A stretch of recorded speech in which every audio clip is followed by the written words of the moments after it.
flowers, still the attachment is there. Yeah. Morning. Ina will. Morning, Good morning. Carmen. How are you? Morning.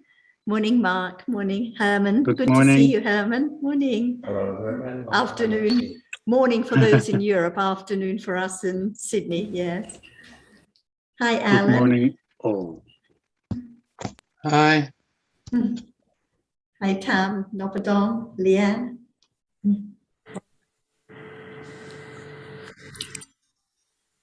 So we have a very strong Dutch contingent today. Even Herman is half Dutch originally. Is that right, Herman?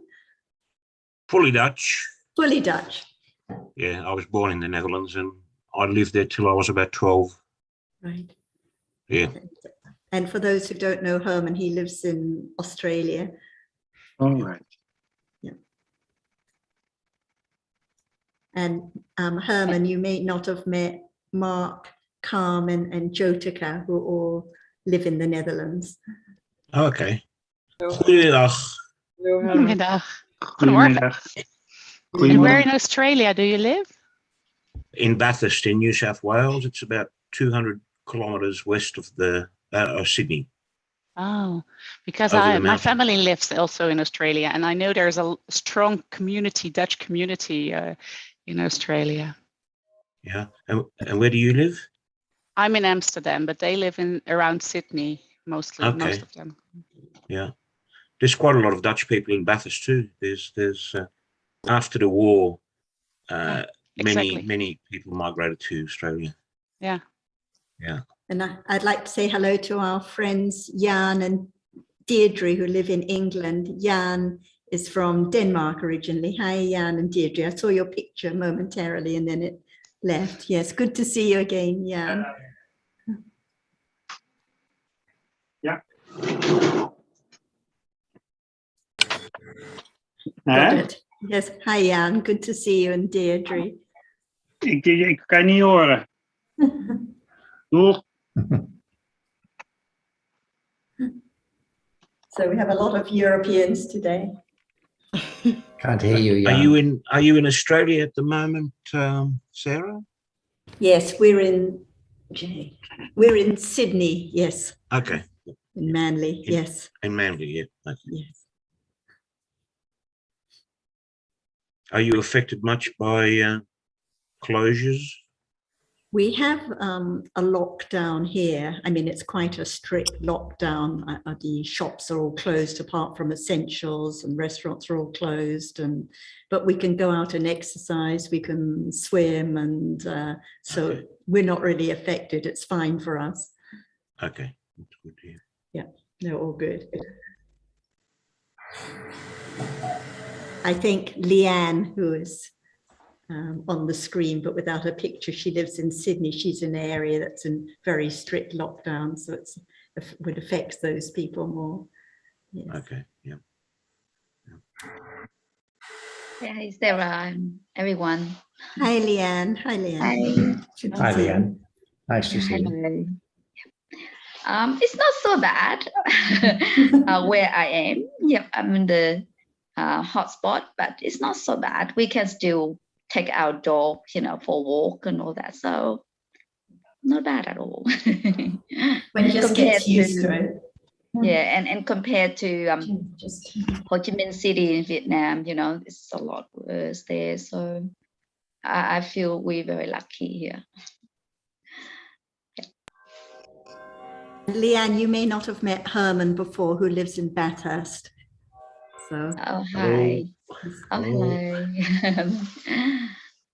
Yeah, so hope to see you in a discussion. Yes, hope we can have a live discussion soon and you can join us, Leanne. Yes.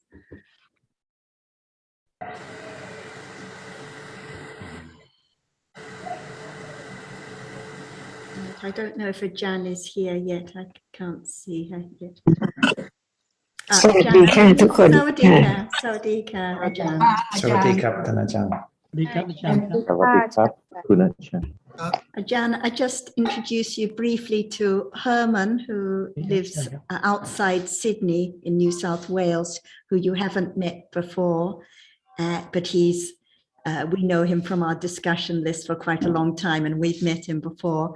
And Jan and Deirdre have just joined once before, so they're not familiar with the Pali terms. And I think most of the other people are regular. Mark, this is his second or third time joining, but he's quite familiar with the terms. Nice to meet all of you. Please carry on, Conchetta. And just before everyone joined, I asked Jyotika how she found the discussion last time about attachment. And she was talking about the flowers in her garden, how they give a lot of pleasure. And she was concerned that maybe she shouldn't plant a garden anymore. But we were saying this isn't the way, and it's very natural. So it's not a matter of not enjoying the flowers or not going swimming or not playing music, but understanding the truth a little bit more, being truthful about the attachment, not taking it for something wholesome, but not changing one's lifestyle. Is there anything else you would like to mention, Jyotika? Would you like to repeat what you were saying? Oh, I think you say it well, what I said already, but I learned a lot about Loba in different degrees, and I thought Loba in different degrees is in fact wisdom in different degrees, I think. So that you learn, you see better, you understand more, and in different degrees you see what is really going on.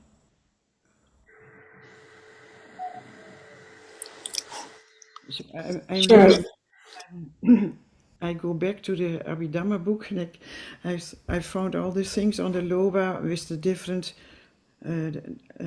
degrees. Just for Jan and Deirdre and anyone new, Loba is attachment.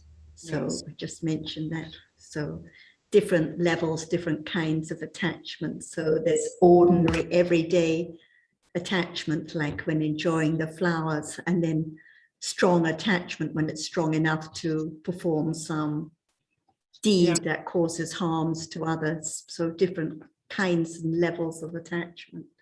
Because you said last week, Jan said that that there are different degrees from attachment. So it was a small attachment, or small is not the right word, but a light attachment, and I read that there is attachment without karmical results.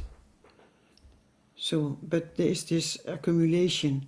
If it is going on with accumulation, then it can become, a real karmical results. When enjoying the flowers, when enjoying the food that one's given, it's ordinary everyday attachment. It's not harming others, but that liking accumulates. So it's not of the degree that can bring results, but it accumulates and accumulates, and one day it may condition the strong attachment that leads to wrong speech and deeds that can bring results later. So it's unwholesome and it accumulates, but there are different levels of attachment. Like even now, in between seeing and hearing and thinking and wise considering, countless moments of subtle attachment, completely unknown. But I'm standing in the flowers, with the flowers, and I find it still a contradiction to know that when I see, and I would say to them, very beautiful, you are very beautiful, you're doing well. And it's difficult not to like. Is it the word only liking? There is beauty. So we should not have beauty. And I remember then also that I was in Thailand in a monastery, and I found it very gray and no flowers there. And then I thought, I already thought they should grow flowers in these baskets, but yeah, I feel it like a contradiction.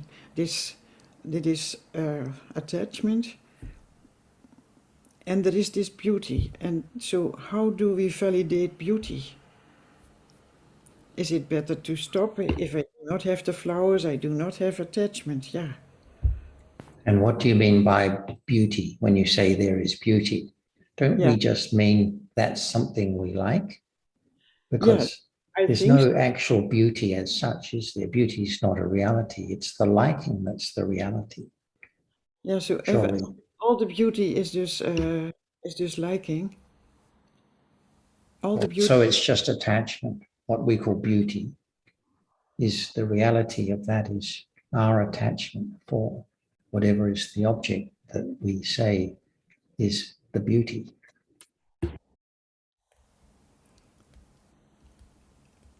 So we should not say, yeah. No, we can say it. There is the attachment. That's undeniable. That's an accumulated tendency. There's no point in denying that that tendency has been accumulated and is arising. But we try to understand what is the reality of the moment. So the reality is not there is beauty. The reality is there is attachment to the present object. But that doesn't mean we should try to do something about it at that moment. The fact that it's an unwholesome accumulated tendency is just the way it is. And some people may dislike what another person finds beautiful. Again, it's not ugliness, it is the aversion in the on the part of the observer. That is the reality. So we try to understand better what is the reality of the present moment, not thinking of the situation, because a situation is an idea that depends very much on our background. People see the same set of features differently as being a good situation or a bad situation, a pleasant one or an unpleasant one. So what the Buddha taught is what is the absolute reality of the moment of liking something or of disliking something. Just a moment of conditioned consciousness that arises and falls away, cannot be controlled. John, can I interrupt? Sure. Say, we're totally conditioned to know what is good to eat and what is not good to eat. Everywhere in nature, we know we need to eat things to survive. So the need to survive has conditioned this appreciation of what is good to eat and what is not good to eat. So the need to survive is obviously not a problem, I assume. The need to survive is really the wish to continue life as it is. And that is another aspect of attachment, isn't it? There is attachment to life, to living. Who wants to stop seeing and hearing, smelling, tasting, touching, having pleasant feeling. At this moment, no one. But again, the reality of the moment are different moments of consciousness and the mental factors such as like and dislike, feeling pleasant or unpleasant, wish for continuation,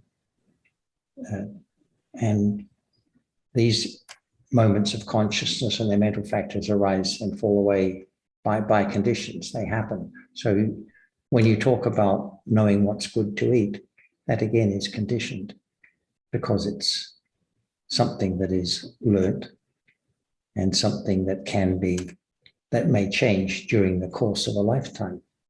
So it's not an absolute. It's just what one has come to by experience to think is good or not good, beneficial or not beneficial. John? Yes, Rob. Yeah, how do you define ita and anita? Sorry, what terms is that, Rob? Chitas. Ita, I don't know if I'm ita and anita. That's pleasant and unpleasant. Yeah, that and vipaka. These are ways to look at the vipaka. That term describes the object of experience through one of the sense doors, I believe. Yes. So, for example, yes, exactly. When the taste is an unpleasant one, for example, some food that has gone off very sour or bitter, that object itself is an unpleasant one. There can still be attachment for it if it's yes. a bitterness that one has acquired a taste for. But that doesn't affect, that doesn't determine whether the no, it's current just the way mental you were state is like or talking. dislike. You were saying it seems to be up to the individual whether they like or dislike something, but I'm just pointing out that even within the object, there's still that ultimate ita or anita, desirable or undesirable. Yes, but that can't really be known. Who knows whether the visible object of the present moment is a pleasant or unpleasant, is intrinsically pleasant or unpleasant. It doesn't really matter because there could still be attachment or aversion because it may be a pleasant object, but not the one one wants to be experiencing, in which case there'll be aversion. Well, that's true, yeah. But ultimately it is each vipaka is still either ita or anita. Through the body sense. Whether one whether one likes it or dislikes it, there's still that factor there. So one could like something that is undesirable in the ultimate sense, of course, as you say, but there's still that aspect to it as well. I think what you're referring to is that the consciousness that experiences the visible object or sound, that is at the moment of experiencing before it is thought about. Right. That exactly. Consciousness is conditioned by past karma. So it is the result of either wholesome or unwholesome karma. And the object is that is being experienced is pleasant or unpleasant accordingly.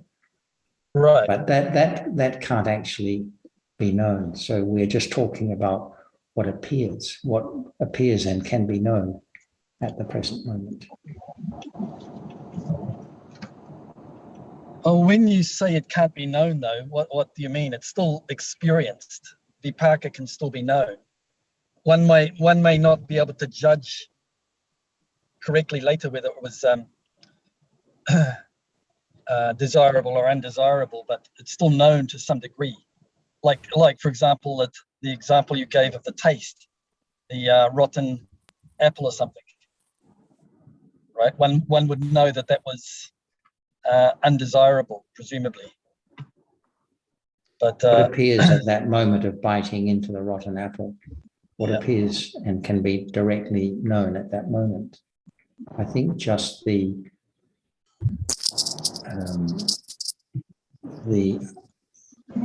aversion, the dislike, or the hardness or softness of the apple.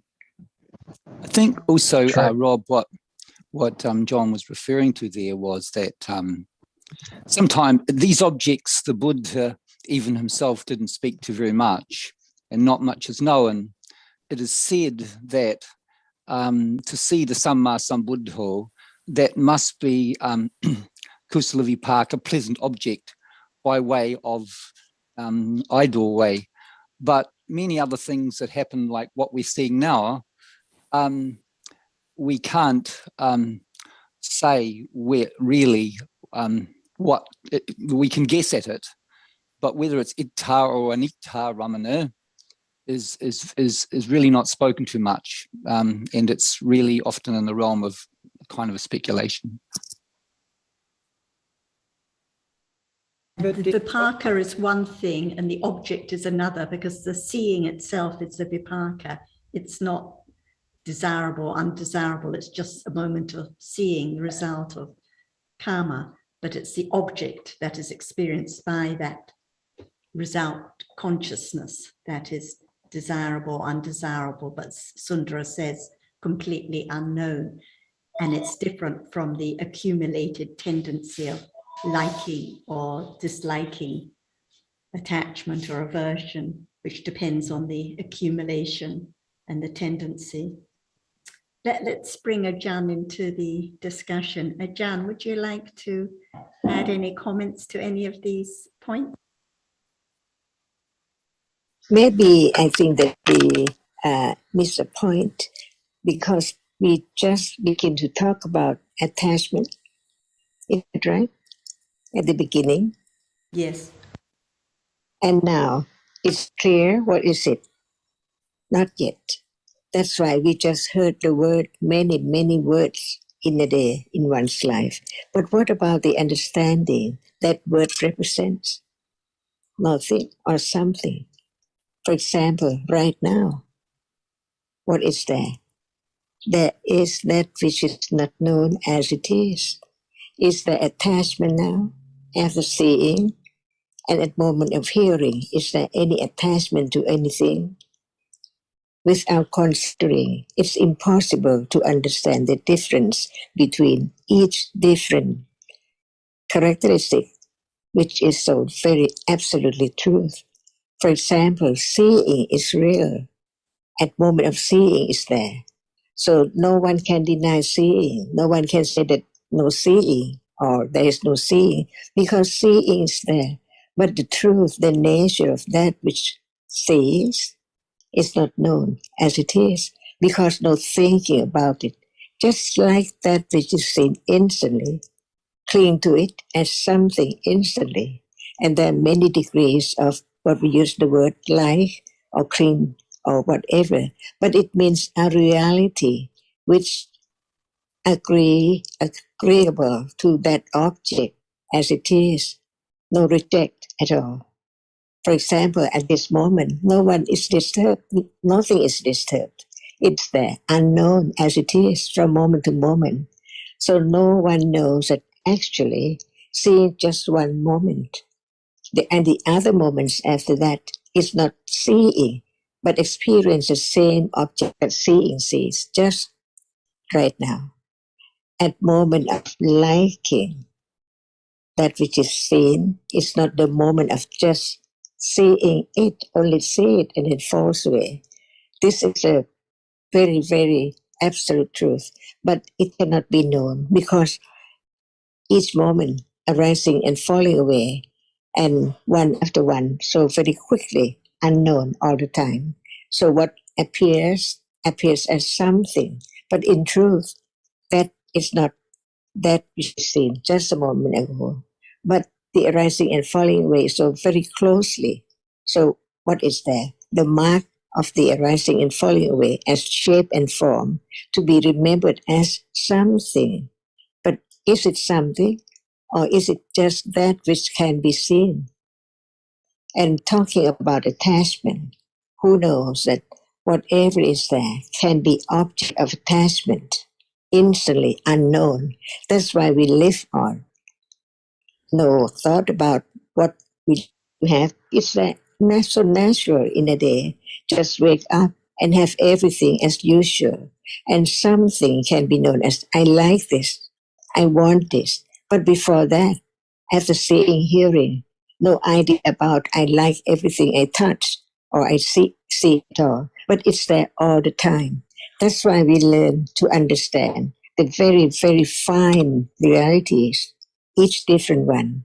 Seeing is not hearing, but now it seems like they can be there together, but actually impossible. That's why we live without understanding what is there. Even what we like, we use the word we like. But if there's no nature, no reality, which just arises to like, to attach, can there be the idea I like, I want it at all? That's why in the day, so many things are covered up by the very thick ignorance and attachment from moment to moment, from birth to death, not just only one life, many, many lives, no matter last life, future life, yesterday, today, tomorrow, exactly the same. What is there? After sleep, there must be something seen, wake up, hearing, so on, and then sleep again.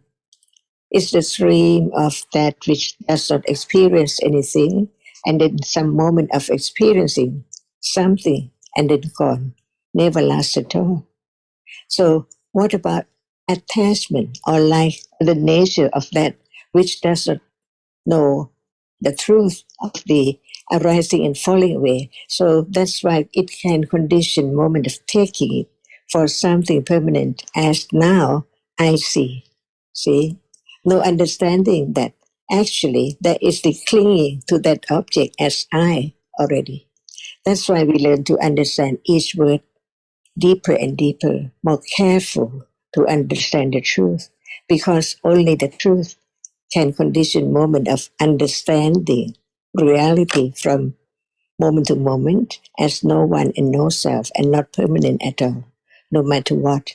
That's why when we talk about I like coffee or I like flower, so many moments of experiencing an object, but no understanding the way it is. That's why there is the idea. Even we don't say out or speak out, I like this, but it's there. That's why it's not just the word from the Tipitaka, but what is there now is disclosed by the words of the wise, the enlightened one, to condition the understanding, the nature of what is there now, from moment to moment, to study, to consider whether it's true or not. That's why one can have confidence of truth, be true to the truth. What is there? Is there. Nobody can change. At moment of seeing is there. Nobody can make it different from seeing. Why? It's gone instantly. And thinking about just seeing is one moment, just one moment of the arising and falling away continuously from moment to moment. It's just one moment seeing, one moment hearing, one moment thinking, and so on.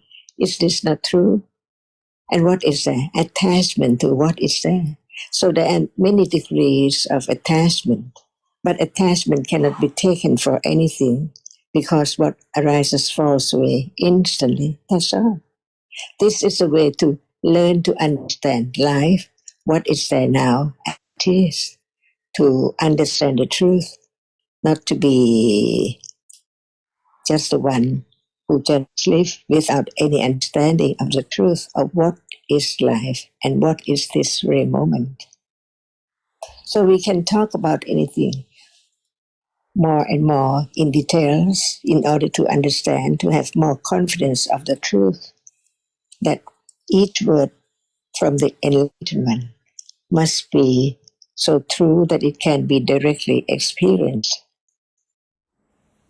anytime, but only by the development of understanding from moment to moment, getting closer and closer to understand what is there now, not far away from this moment, not far away from seeing right now, hearing right now, thinking right now. If we talk about attachment, liking, clinging, it's there here, depending on conditions, what degree.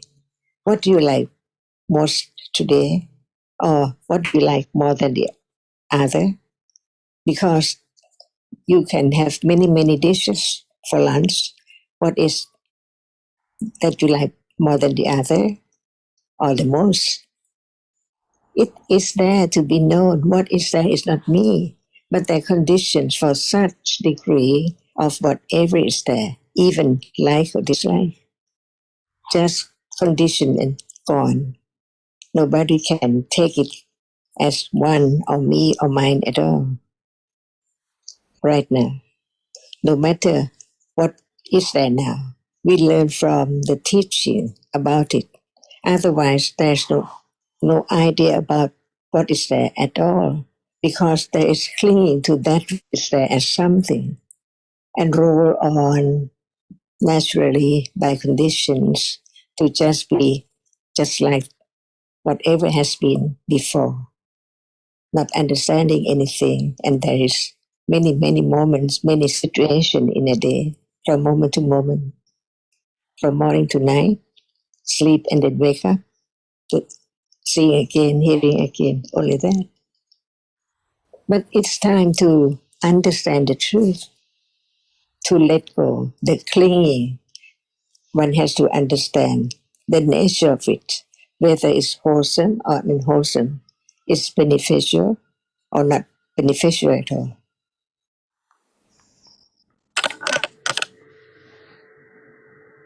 Even a little, no one can change the characteristic of any reality at all. Like is like, dislike is dislike.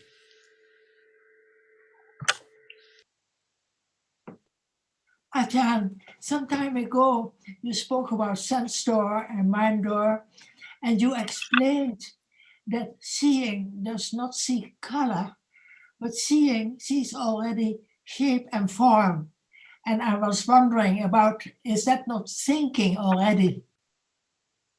I think that we have to understand the word that we use represent that which is the object of seeing. For example, if we don't use the word color, if we don't use visible object, if we don't use anything at all, is that we should not see. Use any word to understand that which is in its reality is real, and it appears to seeing as the object that can be directly experienced, and it also is the object of the citta, the moment after seeing too.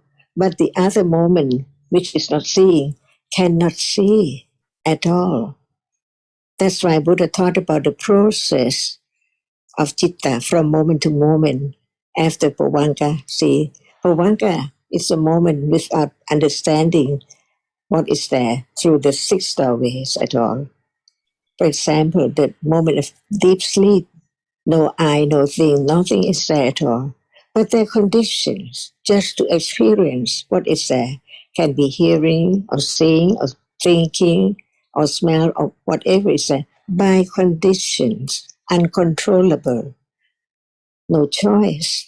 See, it's there from birth to death, but no one has thought about it, about the truth of it. It's there by conditions. One cling to it instantly.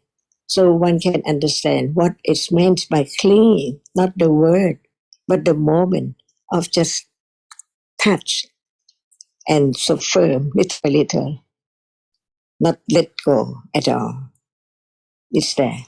So it's just not the word, but the understanding, any word, which can condition moment of getting closer to the truth to understand what is meant by such word. For example, seeing, see. If no one understands what seeing is doesn't mean seeing as the one who understands what seeing means. seeing right now. See? So the word just condition the moment of understanding what is there. Samuti, for anyone who take this word for that meaning, see, and on among the groups, nationality or language or whatever it is. So now, if you don't use any word, they're seeing, and there's that which is seen. And I said that seeing, experience, and reality, no one and nothing, because it's only that in the Mahabhuta Rupa, the four primary rupas and the other rupa in the Kalapa, and only that can impinge on the eye base. And the eye base is not hard, it's not smell, but it's a reality which must be there. It's real, but no one can touch it, no one can see it, but it's there. As it is the reality which that which impinge on it can condition the reality to arise and experience. And it means that to see that object only a moment. The other moment follows, experience the same object, because that which impinges on the eye base hasn't gone yet. That's why at that moment, after seeing, it conditioned moment of experiencing the object as it is there, but not see. Who knows this if it's not the enlightenment of the Buddha who just showed the truth of each moment? What is there? What is there? What are conditions for such and such moments before there can be moment of attachment? But so short, 3 moments after seeing, there it is. Who knows that there is attachment already to that object because not understanding the truth. What is there is the object of wanting, liking, again and again. See, this is life. And we try to use the word which can condition moment of understanding. But it's not the matter of the word, just the word brings about the thought, the idea, the consideration about what is there. Like seeing now, see? The word just use the word seeing, but the understanding is seeing, sees. What is seeing? Seeing, sees, see? Even if we don't use any word, it says now. The truth is that it's conditioned to arise because before seeing, there's no seeing at all. And then there's seeing. Before being attached to anything, there's no attachment yet. After seeing, it's there by condition to cling to what?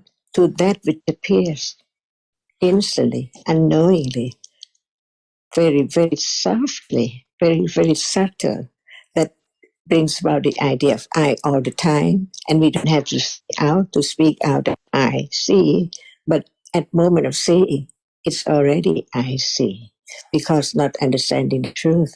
It's there by conditions, and after it experiences an object, just that function and then gone, never to arise again in samsara, no matter today, tomorrow, or any time. Never arise again. Whatever arises falls away. Never arise again. Never to arise again. See, is that true? The words of the Buddha is not force anyone to follow or to do, but to understand the truth. And the truth can be known any moment. After hearing about it, there can be a moment of understand whether it's such what we heard to develop the truth, the absolute truth, to be known as it is, not as it appears as something all the time, from day to day, from life to life. So what is true? The moment of seeing, the moment of liking, of disliking, moment of hearing, different moment quite far apart, moment of tasting, see, just there in a day and then gone. Never to arise again, to be found again. Try to find out the moment while you having your lunch, so very delicious, where are those moments? gone. Just very short moment of pleasantness, and then no more. And that is the object of clinging. Try so hard to have it again and again and again. And this is the whole situation of the world, no matter where. Because actually, what it's meant, the world is moment of seeing. Without seeing, how can there be the world of sky, mountain, lake, people, things, car, road, houses, and so on? See, no idea. And at moment of hearing, another world, the world of sound and the meaning of what is said, depending on the group, no matter what nationality, to agree to use this word for that meaning and so on. See? And at moment of smelling, it's there. And then where is it now? Where is it? After it has arisen, it's gone. No one knows. Just think about it. Look, it seems like it's there all the time. Like the smell in the bottle. Open up, it's there all the time. But actually, it's not like that. Only when it is experienced, then it's gone. And actually, all realities have very short life span, but very short. Just arise and fall away in split seconds. And that can be studied to know the different moments. Moment of seeing cannot be moment of hearing, cannot be moment of thinking. But they seem like they are together right now. While hearing, they're seeing, and they're thinking about that absurd. Impossible. In truth, only one moment of experiencing an object. For example, at moment of touching, what is that? It's not sound. It's not visible object. It's not smell. It's only hardness. See? And it does not appear if there's no touching, no experiencing of it. It cannot be there to be known at all. While it arises and falls away by conditions, but it's unknown until it's touched. And touching is conditioned too.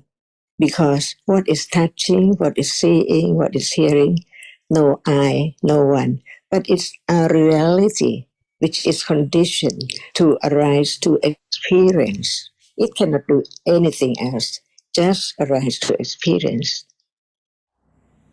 It's not like the dead body, like the tree or flower or shoes or bed or whatever, which cannot experience an object. But it's that which has to experience anything, one thing at a time when it arises. Only one experiences, only one object. Seeing just experience now what is seen.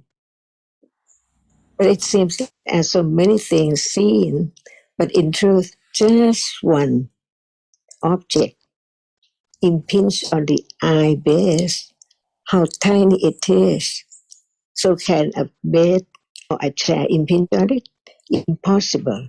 Only that it's so short and so fast arising and falling away, but so very, very rapidly that the arising and falling away continuously, even there are so many moments in between, can condition nimitta, what is seen as something, from memory what is seen little by little, to have the idea of that as something. Like a dog different from a cat. See? What is seen is different, that's all. And there is attachment all the time, unknown, because it's not the degree. For example, we wake up, we take a wash, we have lunch. What is the thing that you like? It seems like, it's not just like, it's so natural, it's very, very common. But there must be a little attachment because you do not want anything to lose, to be gone. You have it keeping it as it is all the time. It shows that at that moment there must be clinging, liking, attached to the object unknown. So everything in life is so very, very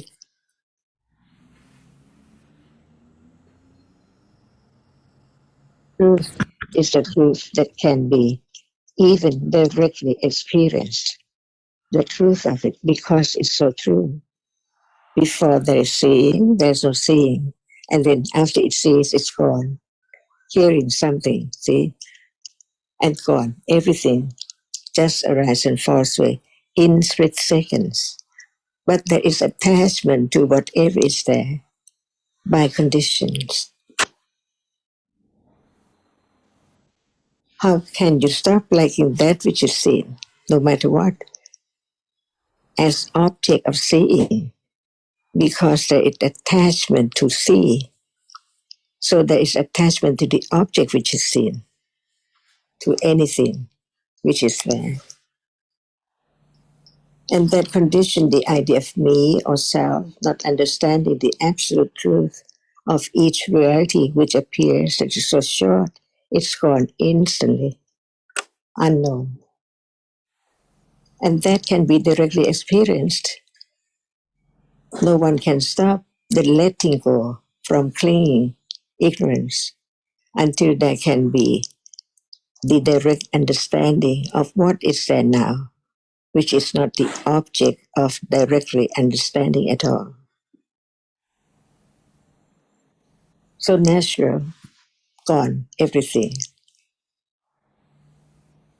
Is this not true? To begin to understand the reality which attached, which does not understand the truth, which dislike, which is conceit. So many things in life are so true for a moment, very short, and then gone.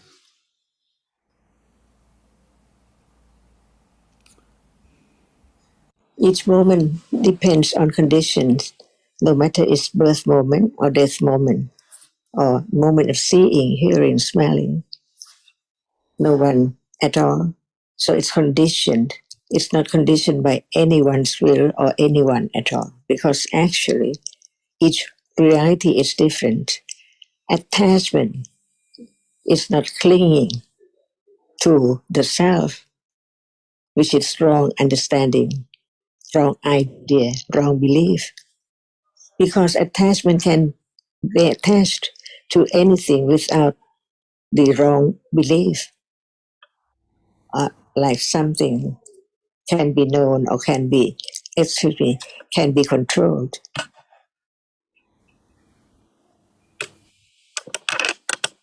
Can anyone control anything? Can anyone does not like that which is there as usual? Have it gone away or have it there all the time, like yesterday and today?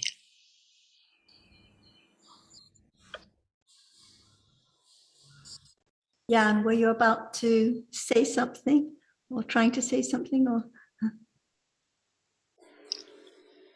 we can't hear you? Can you unmute? Yeah.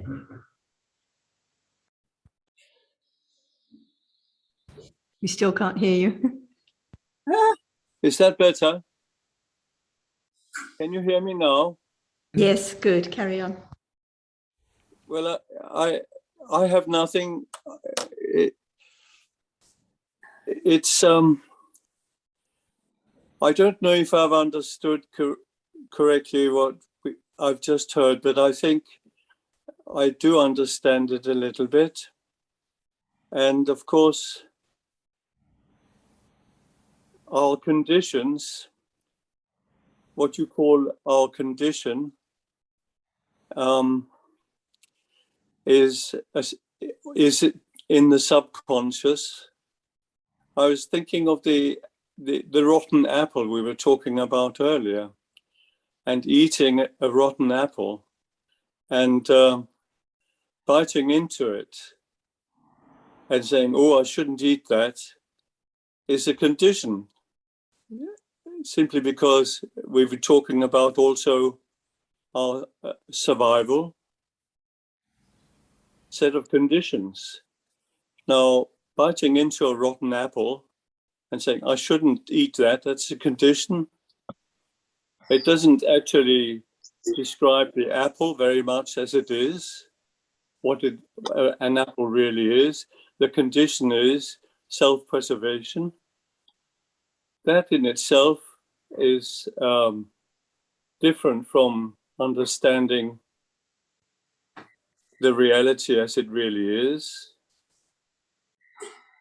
Seeing something, seeing an object in a certain light gives us a certain experience of that object at that moment. Seeing it at another time under a different condition, under a different light, gives us a different experience of the same object. And so it goes on. And so experiencing the bad taste of a rotten apple is not perhaps how the apple really is. I can understand that. And so I can understand the differential between the conditions with which we exist, which exist either in the conscious or the subconscious, in the world in which we live, which is perhaps a part of our normal evolutionary process in the world in which we've all developed. That doesn't necessarily mean, if I understand it correctly, that those experiences are a true representation of what it is that exists around us. And talking about attachment, the word that comes to my mind is addiction. When does an attachment become an addiction? And Jonathan was touching upon the fact that not all attachments are unhealthy. Why should they be? Sometimes attachments in preparing for lunch, when do we choose a certain object to eat or prepare for lunch against another? Some of that is in the subconscious, some of that is conscious. It's hard to know why one does this, but what you can sit down and analyze it. And when you then perhaps continue to want to eat marshmallows for lunch every day, you can say that that is an unhealthy attachment, and it becomes an addiction. And it counters your condition, if you like, because your condition is perhaps not in the subconscious in the way we have developed. It's not to eat marshmallows every day because it may not be good for us. But that doesn't tell us much about the marshmallows as they really are. And what are they? I don't know if I'm explaining myself very well, but being afraid perhaps of being bitten by a snake, of course, is a condition from your development within nature. But that doesn't actually tell you much about the nature of the snake and the true reality of the snake, which in itself could be a very beautiful creature when seen in another light. I mean, what is it that we all try to strive for? I think each of us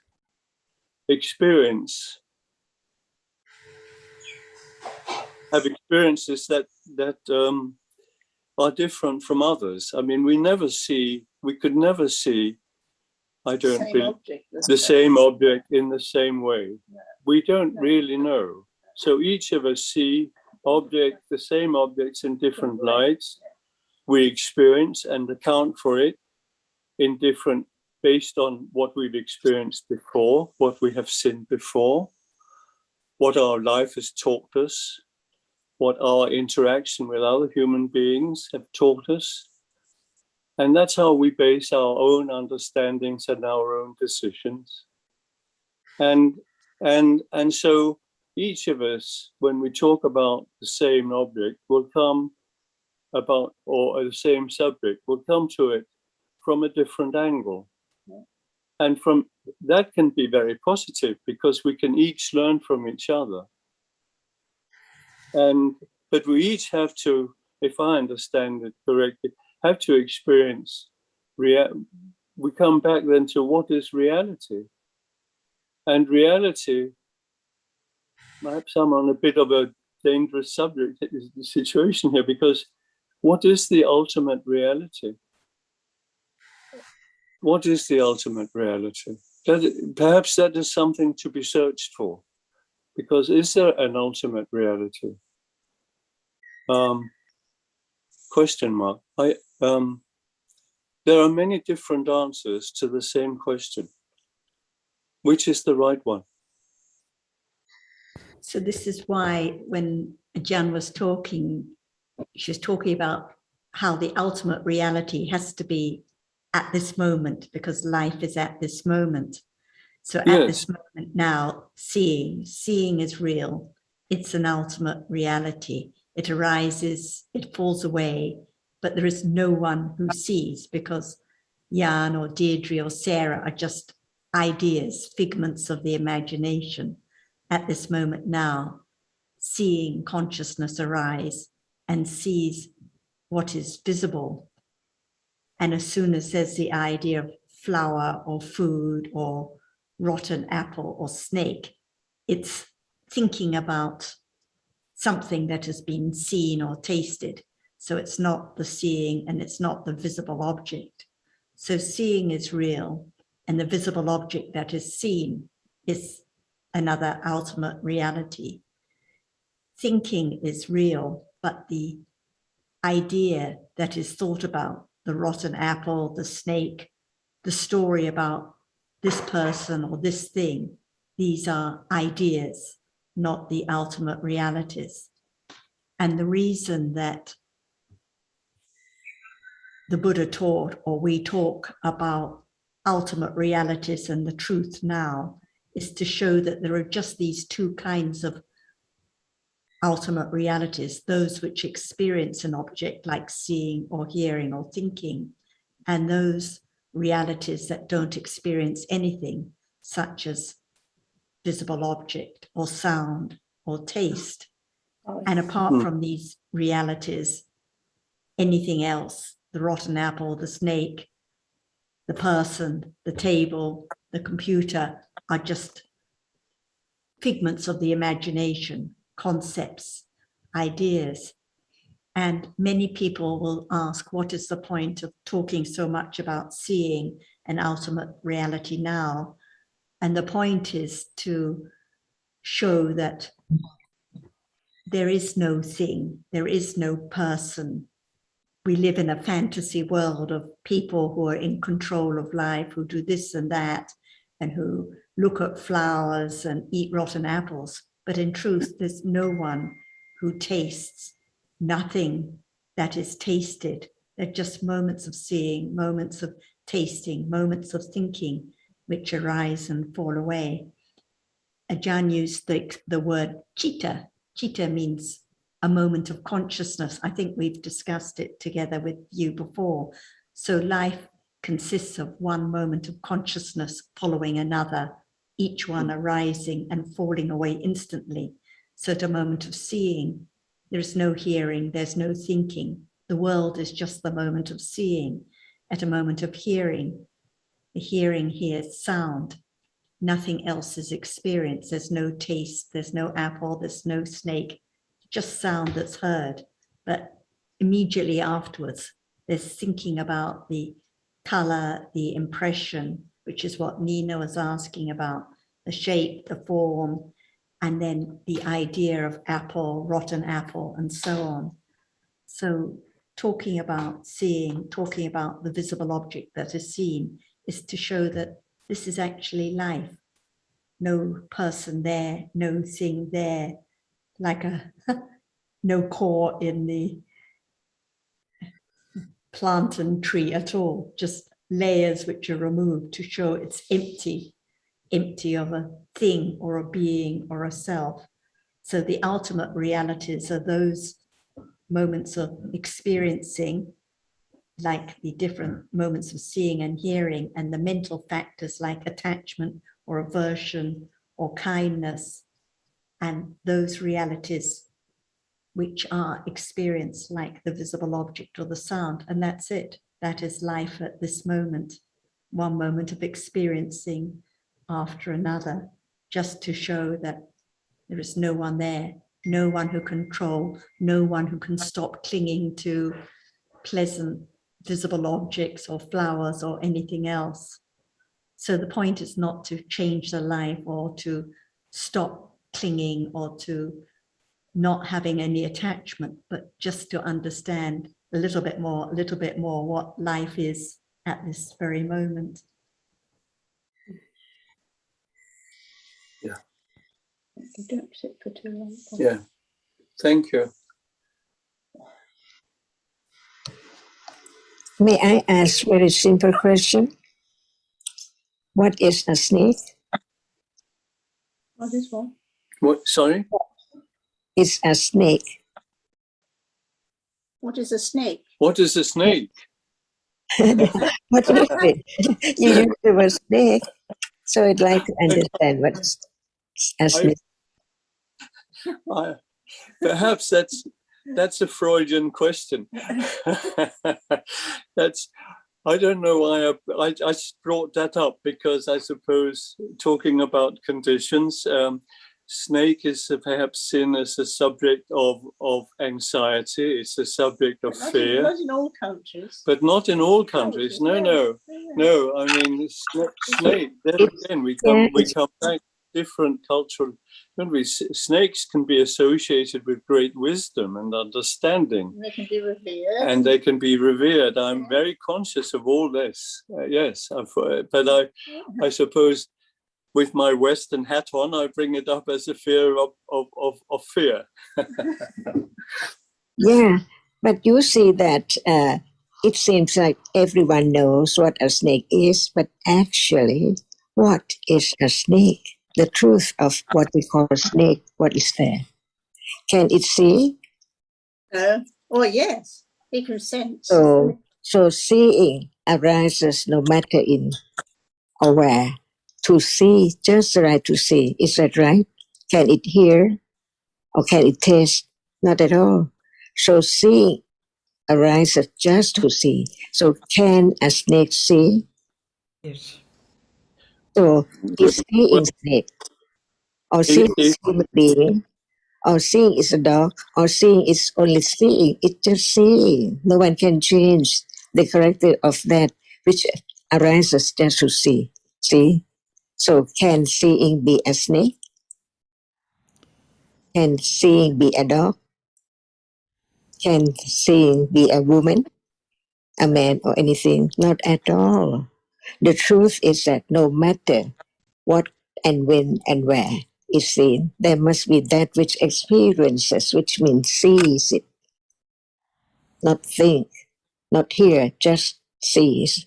So that has to arise. Otherwise, there is no seeing. So what conditions seeing to arise is not in anyone's control.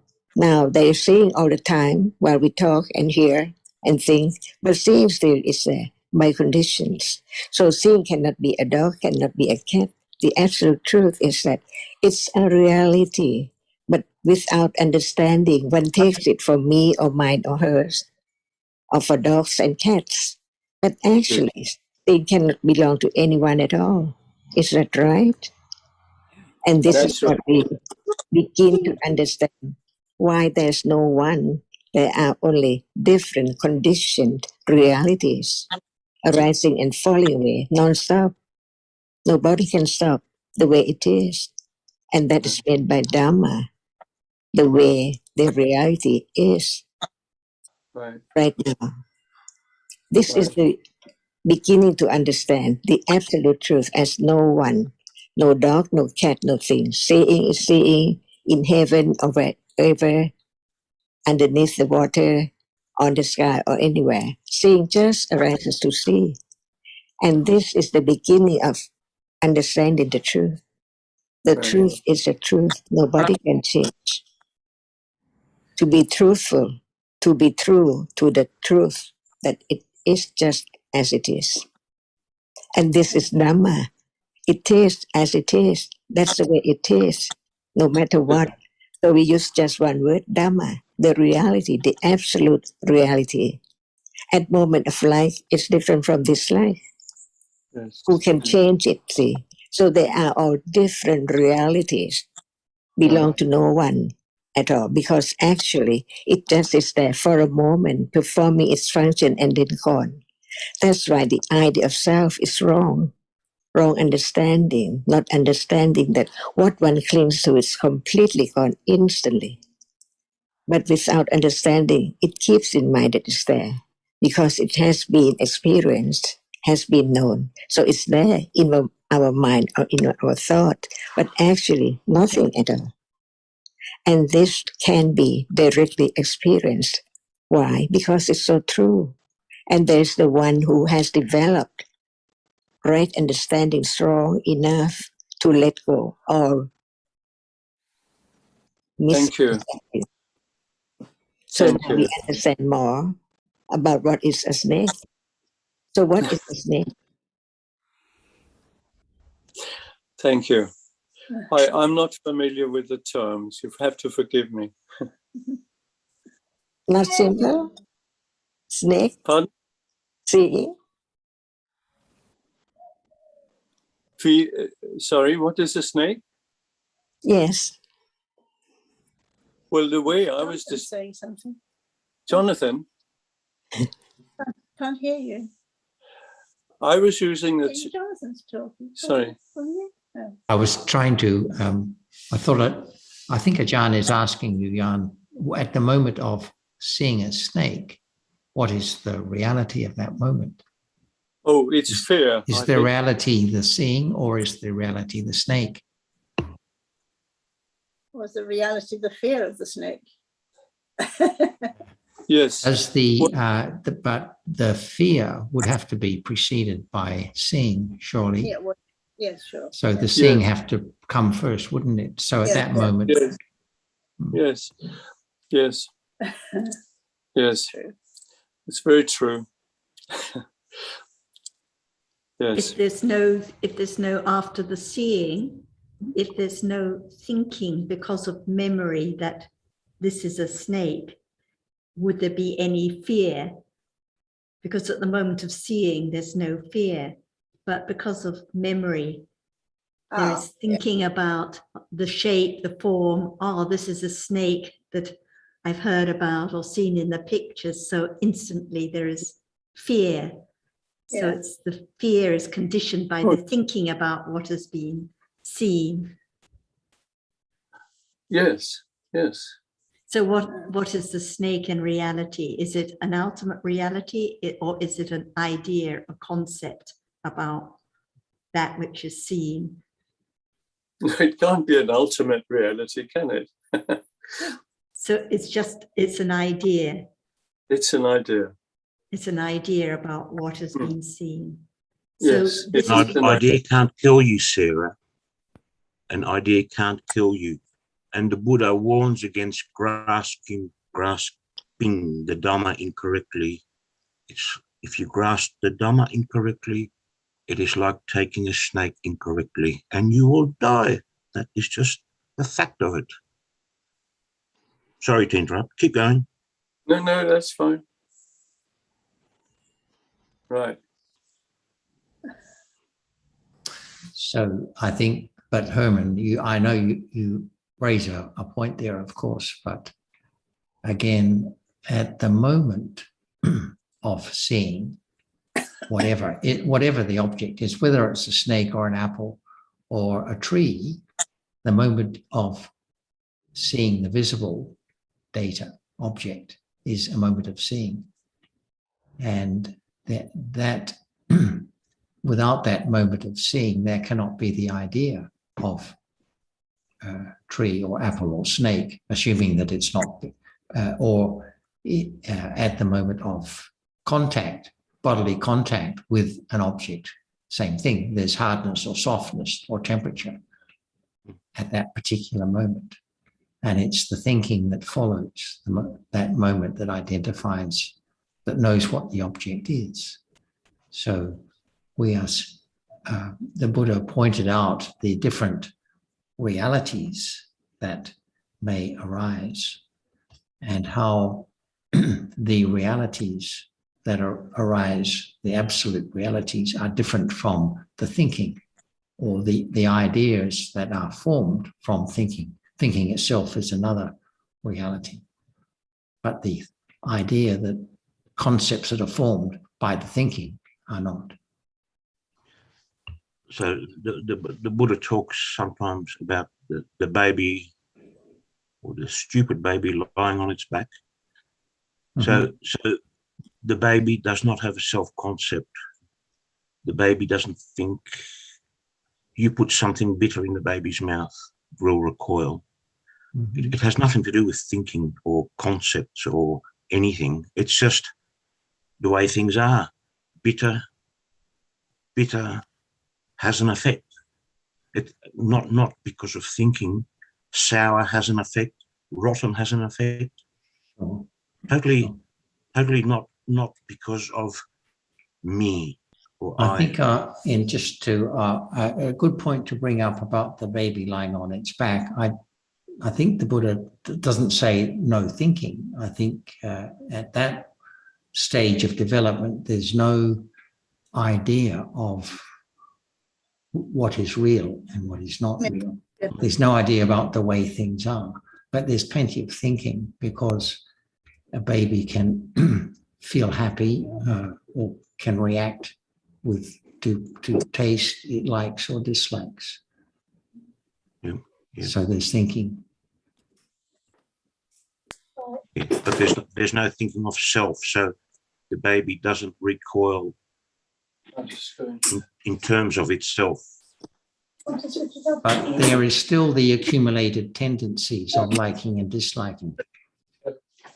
That is from the moment of birth, because the baby can react. If something is hot, there will be painful feeling. So there are the normal, the same kind of mental processes, but not the conceptualizing in terms of what is real and not real at that time.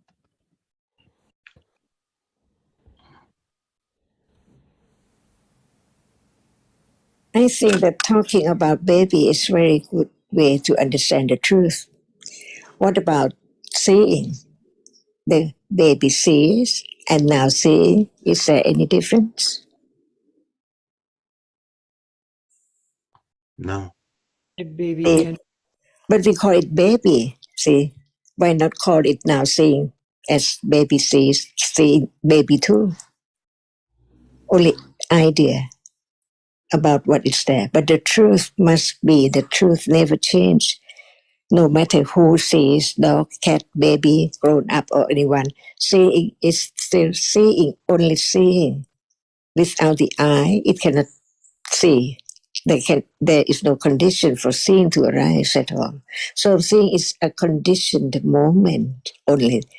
Just arise to see and then gone, no matter babies or human being, grown up, dog and cat, deva or any plane. To understand seeing as it is seeing, it does not belong to anyone, it does not last. And this can be proved at any time, even right now. At moment of hearing, there's no seeing. So whereas the seeing just a moment ago, gone, never to arise again, completely, absolutely. And each one is like that. When there is the understanding clearer and clearer, it can be known directly, which is the different level of intellectual understanding, just about understanding the way it is. But the moment when it's there, with the developed understanding from hearing and considering enough to understand the truth of it little by little until it appears as it is, just one reality at a time. So there's no flower, no thing, no leg, no eyes, nothing.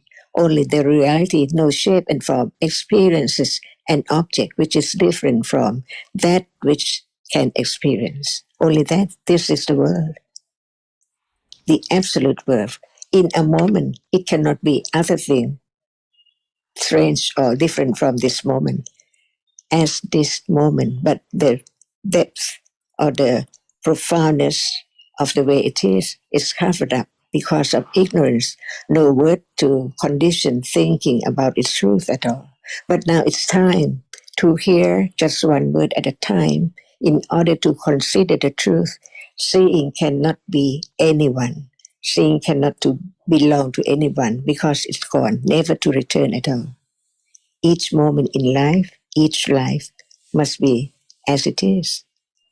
And this is the way to let go wrong understanding, which takes whatever is there as I, and not just cling to being, becoming, but to everything which is seen, just wanting, want to have it, not enough, never enough, more and more and more and more.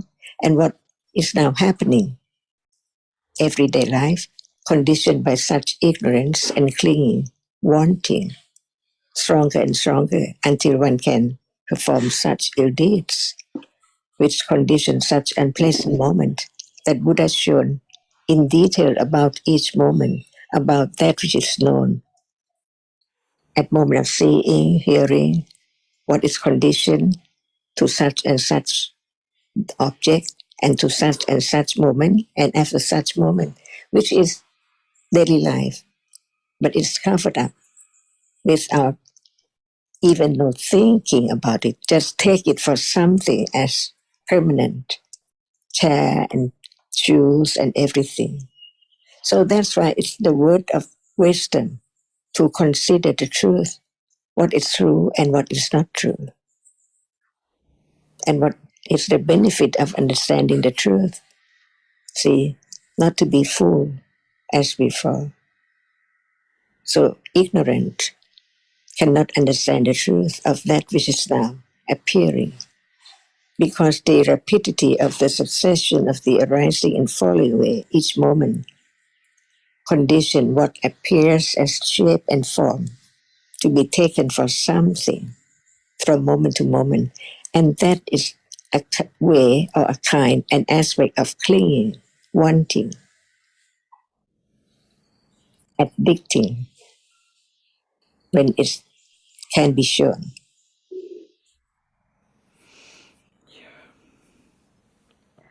And it is this moment and any moment when there's no understanding and when there is the beginning of understanding. It's quite different. And when develops on and on, the truth can appear as it is, clearer, because it now arises. Before seeing, there's no seeing. Before hearing, there's no hearing. Before thinking, there's no thinking. But conditions such and such moment, unknown, uncontrollable. And this is the way to understand the truth as it is. Not try to change it. Not try so hard to know it so very quickly. Because it's covered up eons and eons and eons, uncountable eons. So it has to be only panya which can begin to develop the understanding of the truth. Not for anything else, but just for the sake of understanding instead of no understanding at all. Even what is a snake, what is giant, what is man, what is woman, see, the absolute truth are there. Without the enlightenment of the Buddha to understand each reality, which is so very subtle, it's impossible for anyone to even begin to think about the way it is, not permanent at all. For example, birth and death, sickness and healthy, rich and poor, anything can happen at any time, unexpectedly, even right now. So unexpectedly, but no one can understand that. See, so sudden seeing, so sudden thinking, so sudden talking, speaking, see, by conditions, unexpectedly. But it's not clear as long as panya is not strong enough. That's why I begin to understand each reality, to understand it clearer. And when there is a clearer understanding of one thing, there can be clear understanding of other thing too, like hearing and seeing, the reality which arises to experience an object, but different object through different doorways to different conditions. And no matter the object is which is seen is so dim or light or very light, seeing cannot be changed. It just arises to see, no matter what object is. So it knows what is what, because it is the reality which is the chief of experiencing the object clearly. Clearly here is not panya, right understanding, but clear object that can be seen. The difference between very, very soft pink and very, very strong pink. See, who knows? Only that which can experience the object clearer than any reality which experiences the object. For example, there is attachment at that moment. It cannot be that which is the chief of experiencing, for example, seeing. But from seeing and that which arises after it, experience the same object which is seen. But it's not the chief of experiencing, but it clings because it experiences the same object. And clinging is our reality, different from anger. See, different kind of feeling, pleasant or unpleasant. Everything is so true in life, but if there's no words to be heard, to be considered, it's impossible to have time to think about it because one is so much cling to that which is there as usual in life, taking it for something all the time. As me, for example, a child, see, sometimes do you see a child smile? Baby, I mean, 1 day, 2 days, see, and cry, see, they must be feeling by experiencing an object which is unpleasant. And what is seen as I see is not that you see as you see. Nobody can exchange what is there to belong to the other at all. So the child has the idea of thinking of something. So it cries, or it smells, or it smiles. See, by conditions, feeling is there. Each moment in life, together with that which we use the word citta, the chief of experiencing an object. It does not like or dislike, it's not conceit or anything, but it just arises to experience the object clear so that the other moment can like it or dislike it, but can even they do not see it, but it likes the object, which is not clear as the citta, which experience the characteristic of that object so clear by way of experience, the characteristic of the object, no matter it's the eye, through the eye door, ear door, smell, taste, or touch. It is everyday life, unknown. And at moment of hearing about the truth of life, it is the moment of beginning to think about the truth of birth and death in every moment. Now, seeing cannot stay, just arise and falls away. Momentarily death, for sure, never to return. Is it fearful? Not at all, because the next one is there, ready to be object of attachment. Whatever is there, there must be clinging to that object. at moment of dislike it, see, there must be clinging to that object as an object. Otherwise, how can there be like or dislike? So there are many kinds, many manners or aspects of clinging without wrong understanding, wrong view, or with wrong view, different, with the conceit, I, better than the other, or worse than the other, or equal, see, unknowing, but it's there. That's why even after 3 moments of seeing, there must be clinging to the idea of something. And when it's here, it's me. But when it's there, it's not me, but it's something like flower, tea, cup, and so on. See, clinging is there, unknown, but it's there. No one can let it go at all. Only understanding, which understanding the danger of its characteristic as is there as a taint of unwholesome reality.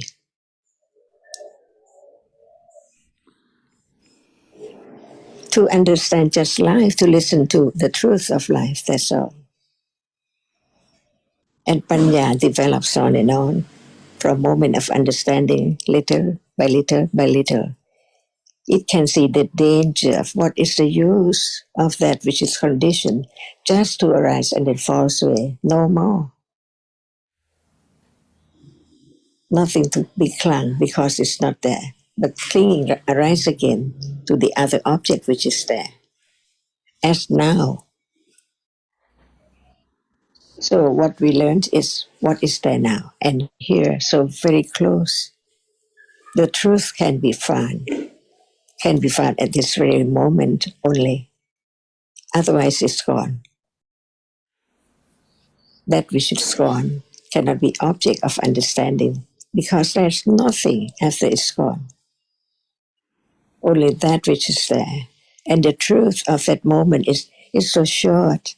Even that moment, it arises and falls away until Panya is there enough, letting go, so it can be the object which can be directly understood. To Panya of that degree. That's why Panya develops from hearing, considering, and then develop to understand what is there at this moment of seeing, this moment of hearing, this moment of touching. Otherwise it's gone, unknown, as we have heard. And it's the moment of letting go.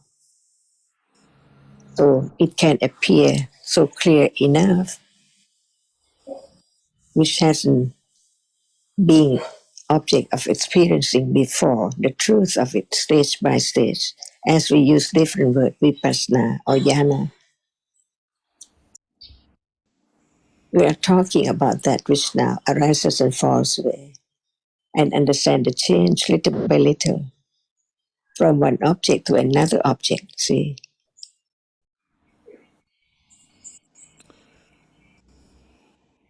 Just to understand whether it's true or not, that's all.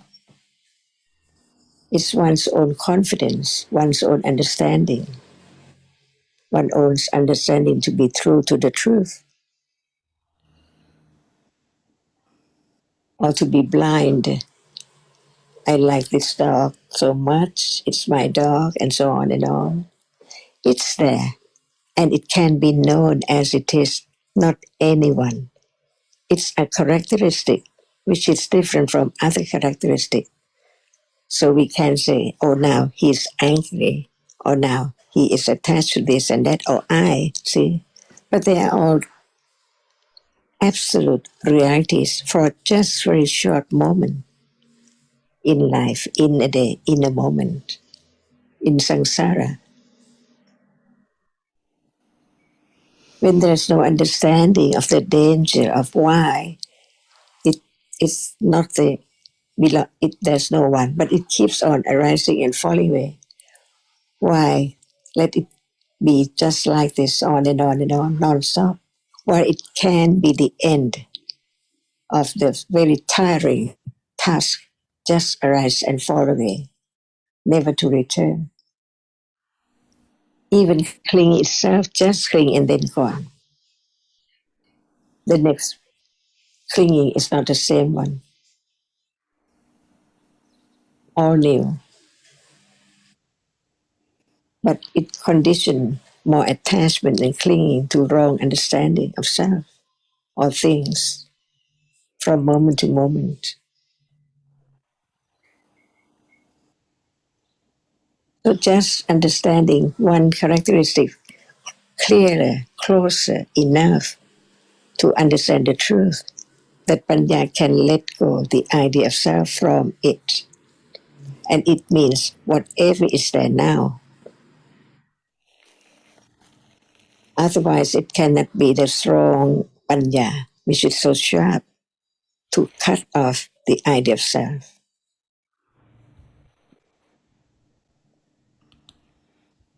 Or thing, right now. Many flowers, many things in the room, see? Can you tell each one what is there? Or not enough to say about each one. So many things. That which is seen but has no attention to it. It seems like it's not there. Like while something is in front of you and you just look for it, but it's seen.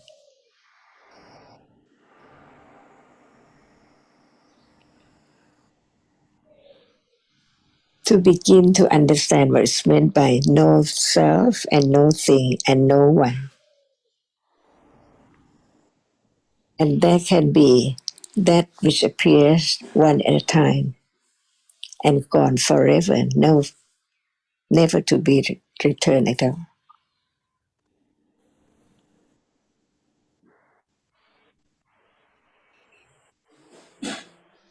Is that true? Ajahn, I have a question. You often say the characteristic of no one and nothing, and that is quite something to realize that. But then you add, it's not enough. Understanding has to go on and on. So I often hear from you, it is not enough. So I like to hear more about that it is not enough. That's why Buddha taught for 45 years, and it's so very deep. That's why we begin to just understand one reality at a time, to have clear understanding that even that one cannot be taken for anything. For example, now we talk about seeing right now. Before seeing, there is no seeing. And without its proper conditions, it cannot arise at all. Without the eye sense, can there be seeing? Even there is the eye sense, but nothing impinge on it. Can there be seeing or can it appear? Never at all. That's why even just a moment of seeing is conditioned. That's why there is another word in Pali, ayatana. It's there together to condition moment of experiencing an object like seeing. And even one moment which is not seeing, hearing, smelling, tasting, touching, but it is not only one. There must be something together there too. Chitta and Cetasika. That's why after reading about the ayatana, there can be the word Patsayatana. See, even Passa Cetasika is there, Patsayatana. When we talk in detail, so many things, when there is the understanding, never change. What is there? Depending on what we would talk about it, more or less, that's all. But the truth is that what is there together as ayatana, it has to be there together. Like at moment of seeing, there must be the eye sense and that which impinge on it there. See, if one fall away, the other fall away too. There cannot be such moment anymore.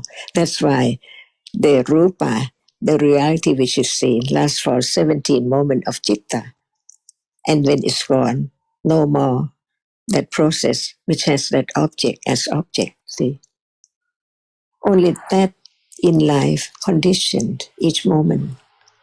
That's why Buddha taught about conditions from the very beginning, and more and more and more to have more understanding about the truth that it's not there anymore. Right now, we talk about that which is there and then not there anymore. When there's more understanding, intellectually and then directly, little by little.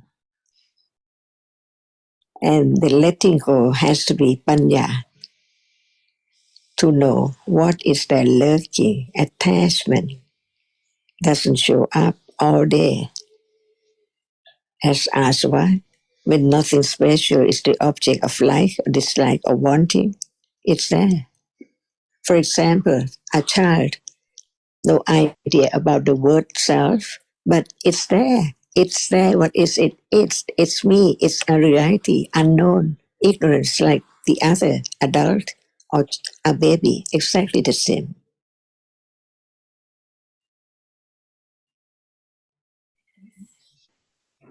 So, in order to understand the truth, letting go, wishing, clinging, attachment, desire to have the understanding, because it cannot arise by just wishing to have it. But from understanding little by little, letting go wrong understanding little by little, never mind how long. It depends on right understanding how much it develops. It's firmer. It's there as not me to let go the idea of self who develops the right understanding. It's the most difficult task. We do not have to do heavy things, carry anything heavy, but it's there much more heavier than what we can expect.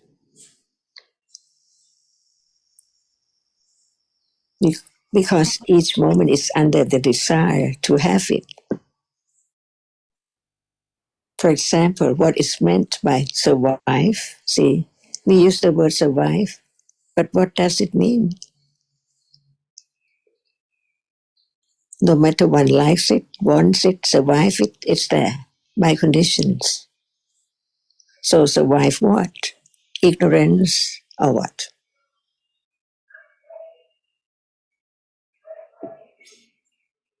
At moment of understanding reality, a little more, the word we use can be used with understanding, not as usual, as when there is no understanding as before.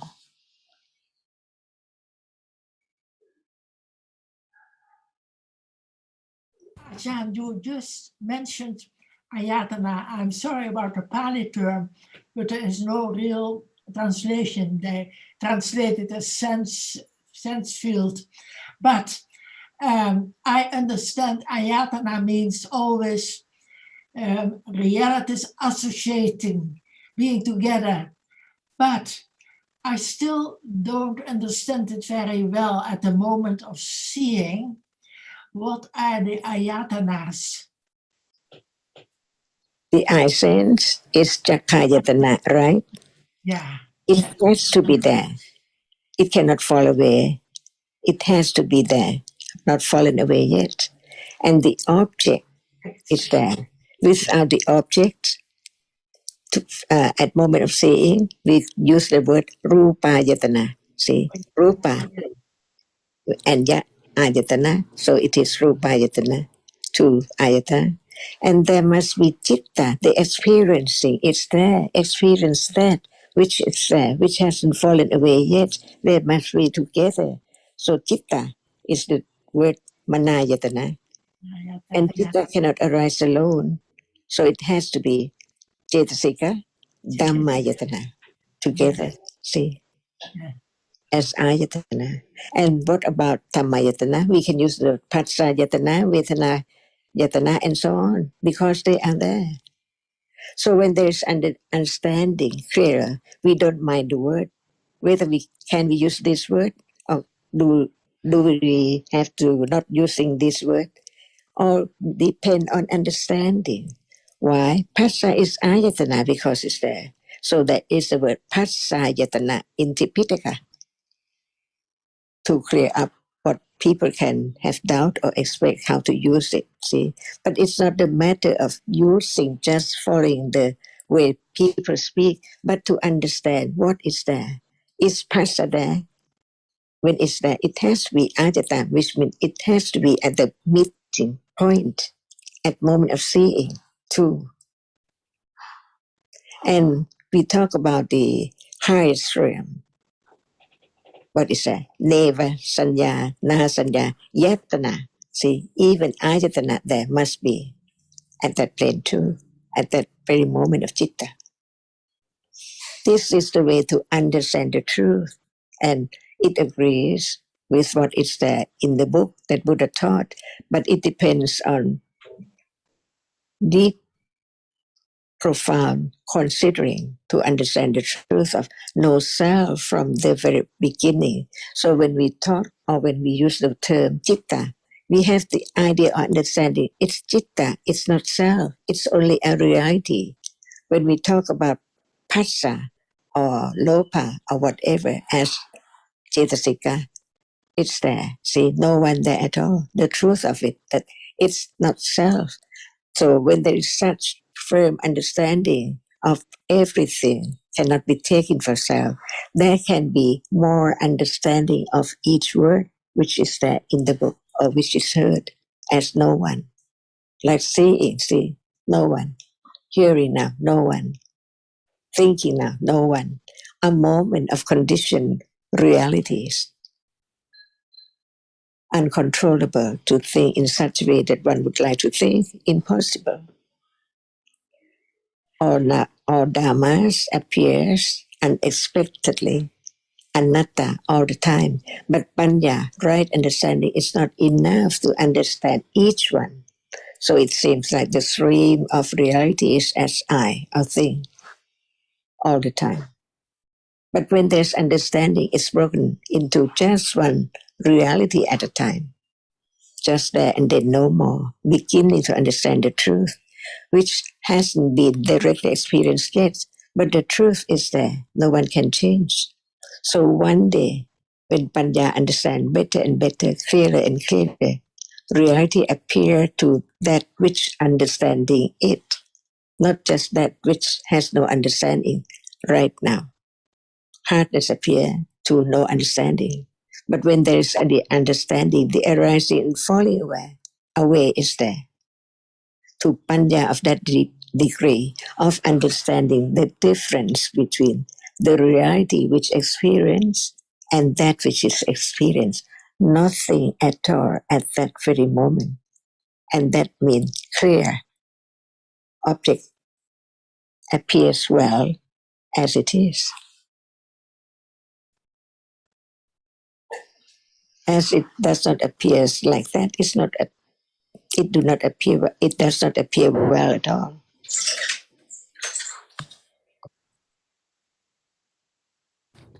I'd like to just ask Mark if you have any questions or comments, Marks, because it's a lot to hear when you're quite new to listening to these discussions. Any comments or anything you would like clarified?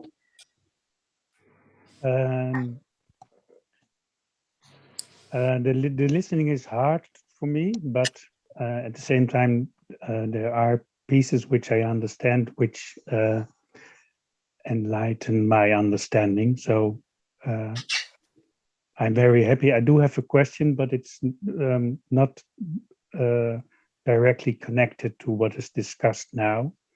I don't know whether that's appropriate to ask or not. Please go ahead.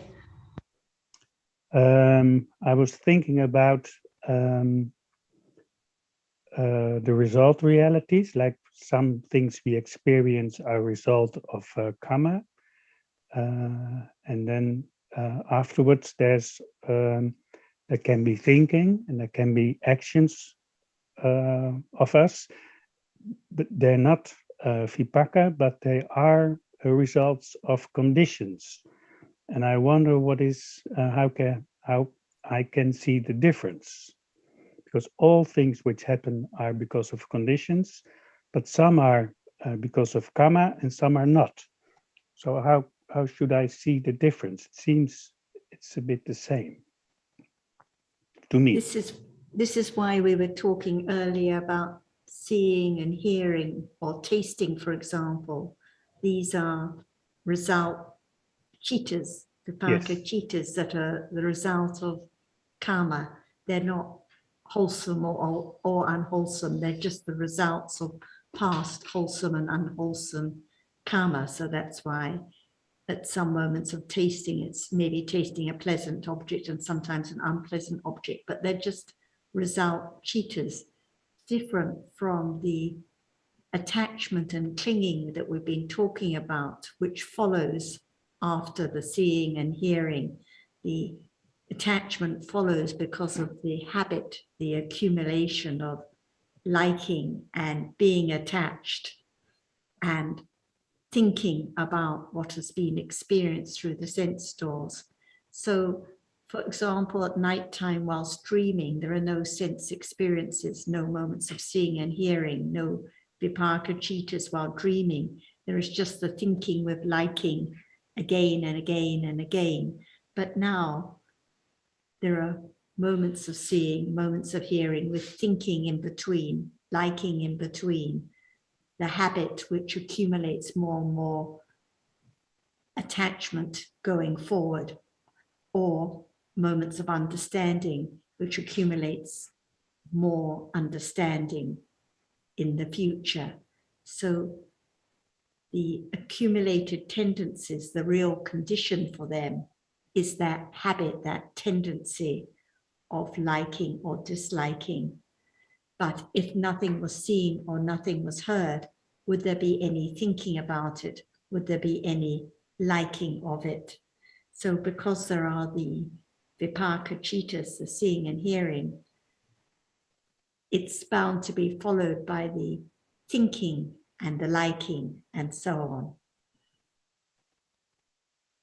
So this is why when we read about dependent origination, for example, we read about because of ignorance in the past, karma in the past, birth and other vipaka cheetahs, and then this is followed by all the other experiences, the feeling, the liking, and so on and on and on. New karma is produced, which will then again bring results in future. So in brief, there are the three rounds of unwholesome tendencies, karma and vipaka.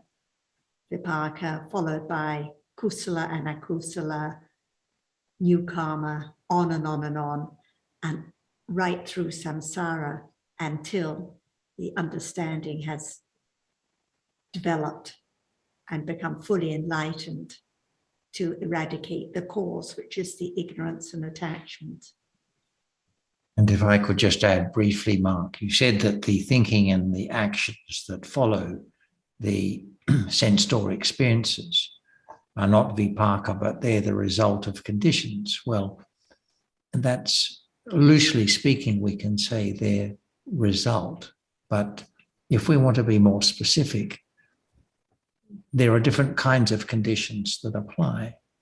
For example, we know that past deeds condition the sense door experiences. That's why they're called the vipaka jittas. But when there is thinking, although that follows after the sense door experiences, it is not result. It's not a resultant kind of consciousness. It's either going to be kusala citta or akusala citta, which does the thinking. So we don't call it result condition. It's And it is, of course, conditioned, as Sarah was explaining, by one's accumulated tendencies, because each of us will think differently following a sense store experience.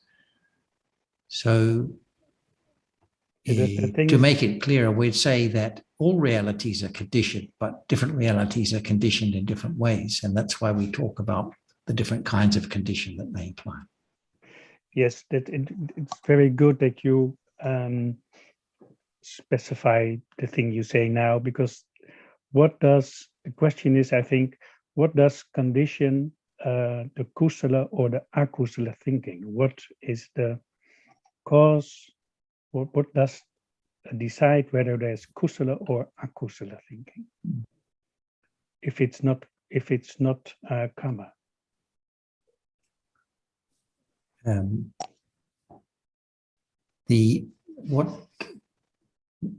Whether the thinking is kusala or akusala depends on the accumulated tendencies that have been, to the extent to which kusala, for example, has been accumulated in the past. So most of the thinking is with akusala, because the moments of actual kusala in one's daily life are relatively few. Kusala has to be some kind of restraint from unwholesome, or generosity, or consideration, or useful reflection, for example. But we go through the day just reacting to sense door experiences with either like or dislike. And both of those, of course, are akusala. So it's the accumulated, in short, it's the accumulated tendencies that will mainly determine whether the thinking is kusala or akusala. Does that make sense? Yes, it does. It does. It's when thinking about it, there's the notion of the I who can how do you say that, influence whether there's kusala or akusala thinking. So I'm getting, in my head, it's a bit confused. I have to let go of the I, but I can't. So, well, that's everyone's experience. We come into this life with a strong idea that we can influence the wholesome or unwholesome nature of consciousness, and this is an aspect of misunderstanding that is there, but that has been accumulated also in the past. Yes, I understand.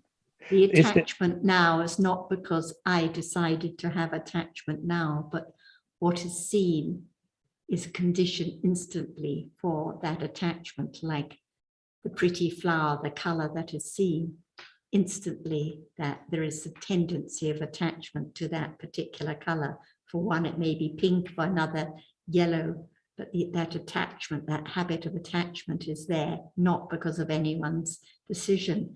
And the same, if there's a moment of understanding now or wise considering, it's not because I decided to understand, but the conditions right now for understanding or wise considering to arise because of the habit, the tendency of considering wisely enough for that understanding to arise for a moment and then go.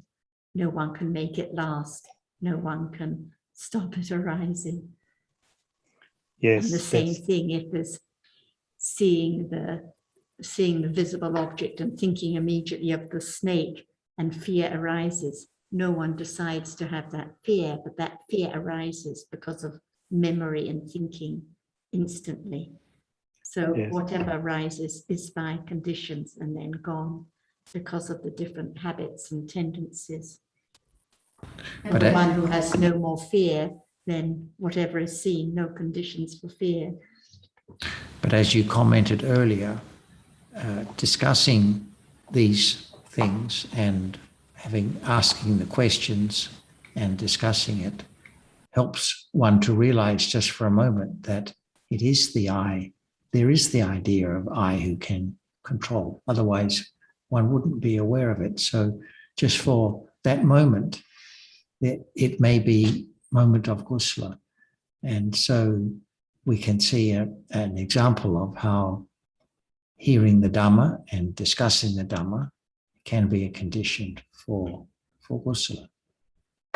Briefly. Yes, and it arises so quickly. There is no time to say, I decide to have this or that. And when we think about it, it's gone already. So that helps a lot, that it is no self who can control anything. And understanding more about different realities and their conditioned nature helps one to appreciate that in the ultimate sense, it's not the other person's words or the snake or anything that hurts or harms. The fear or the upset now is because of the accumulated tendency, the physical pain, the painful bodily feeling, or even death is because of past karma. So slowly, slowly, slowly, by understanding more about realities and their conditioned nature, it shows how in truth there is no person, there is no snake, there is no thinking, no thing. There are just different namas, different citas and cetasikas which experience, and different rupas, those realities that don't experience anything. And that's all there is in life. Yes, yes, I understand. It's very, very deep. Yes, and it's also it's frightening for the for the self. So if it's hard to take in, because you have to let go of the self. That's what I experience. I experienced the self coming in and saying, yes, but I can choose, I can make things happen. And that's sort of blocking the understanding a bit. Exactly, what's very well put. And it is the clinging to the self, which is the biggest hindrance and obstacle, and understanding that this is the strongest kind of attachment, the clinging to the idea of I, that has to be let go little by little through the understanding of the reality of life now. Very well expressed. My heart is pondering, but I want to say that I feel to be in this group as a big privilege. I think it's the same for all of us, Jyotika. I'm so glad to have you join. Yes. Maybe we should finish up now. Ajahn, is there anything else you would like to say? Sawadee-ka. Sawadee-ka. Sawadee-ka, Ajahn. Thank you very much. And it'll be the same time on Saturday. Thank you. Bye-bye.